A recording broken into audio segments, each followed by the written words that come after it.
Hi friends, నేను మీ నాయుడు సార్ని. 100% మీరు మాట్లాడతారు నిహాలి స్పోకెన్ ఇంగ్లీష్ ఇన్స్టిట్యూట్. ఈ వీడియోలో మనం ఐ మై సెల్ఫ్ గురించి తెలుసుకోబోతున్నాం. ఈ వీడియో కనుక మీకు నచ్చినట్లయితే లైక్ చేయండి, షేర్ చేసుకోండి.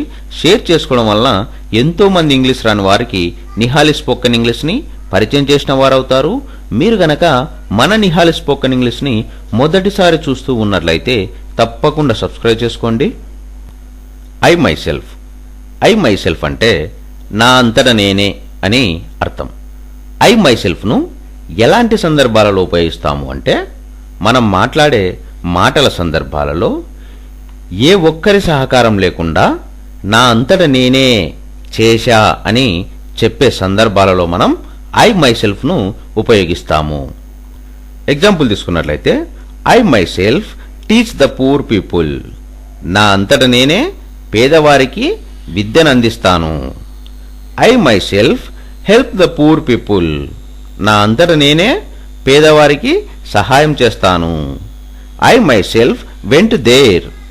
నా అంతట నేనే అక్కడికి వెళ్ళాను. I myself paid the fee. నా అంతట నేనే ఫీజు కట్టేశాను. I myself. I myself అంటే నా అంతట నేనే అని అర్థం. ఐ మై సెల్ఫ్ను ఎలాంటి సందర్భాలలో ఉపయోగిస్తాము అంటే, మనం మాట్లాడే మాటల సందర్భాలలో ఏ ఒక్కరి సహకారం లేకుండా నా అంతట నేనే చేశా అని చెప్పే సందర్భాలలో మనం ఐ మై సెల్ఫ్ను ఉపయోగిస్తాము. ఎగ్జాంపుల్ తీసుకున్నట్లయితే, I myself teach the poor people. నా అంతట నేనే పేదవారికి విద్యను అందిస్తాను. I myself help the poor people. నా అంతట నేనే పేదవారికి సహాయం చేస్తాను. I myself went there. నా అంతట నేనే అక్కడికి వెళ్ళాను. I myself paid the fee. నా అంతట నేనే ఫీజు కట్టేశాను.